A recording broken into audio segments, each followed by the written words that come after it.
There's a preconceived notion of what wicked is. Pink goes good with green. Goes well with green. It so does. It was necessary for me to acknowledge that, but give it a different vision.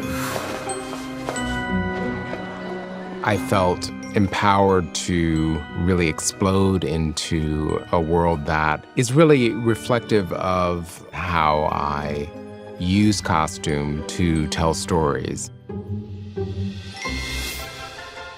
I studied dance when I was in high school, and it's always been part of the way that I see fabric and clothing and what happens when it's moving, and how clothing and costumes become an extension of movement.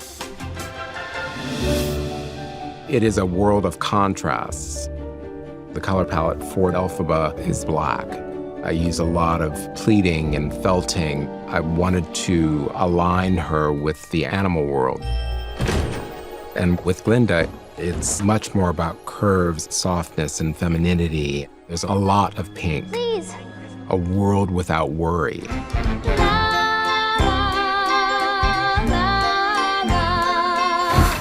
Because the story is about diversity, is about how we see people in a new and inclusive way, I was greatly affected by modern fashion, how people dress in the street, how people identify themselves, what they choose to wear in order to be reflective of how they identify.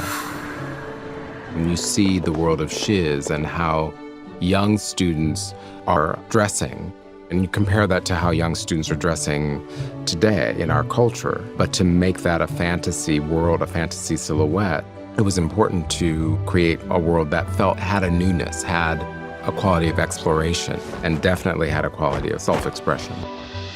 1, 2, 3. That was it. That was it. And it's perfect. Sweet Oz. Am I not the most scandalocious little fish in the sea? I am so lucky to be working with Paul Tazewell.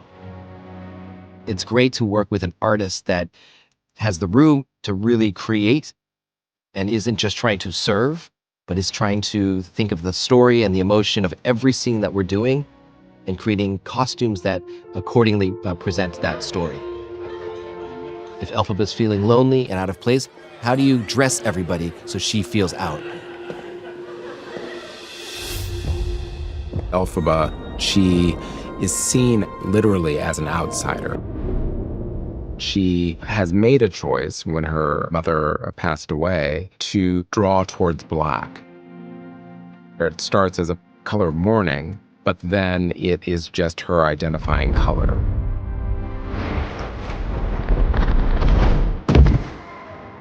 Early on, John and I decided that every time that we saw Glinda, she would be in a different outfit. It speaks to what has been important for her. We did custom embroidery realized in multiple silhouettes. They lean into kind of a 1950s Dior feel.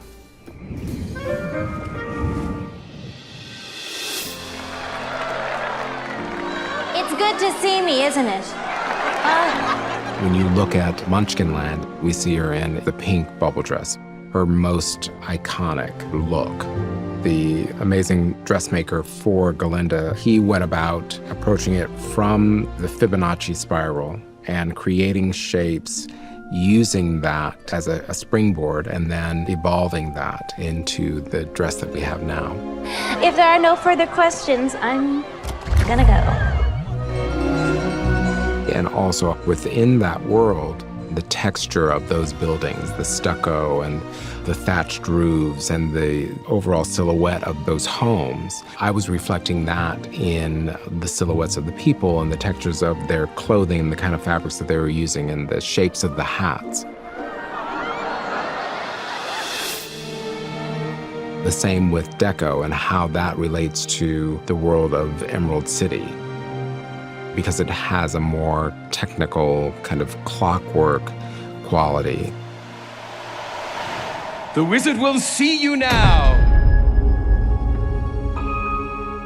And Elphaba, when she goes to meet the wizard, there's a dress that she chooses to wear, and it's made of micro-pleated fabric. It creates this undulation of movement. It tells the story of her holding to how she sees herself.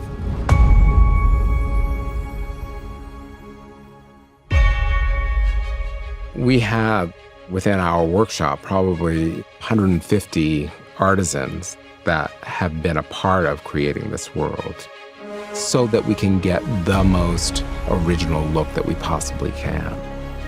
The reason I'm here is to create the visual for how to tell this story, how to present this point of view. And that's a beautiful position to be in.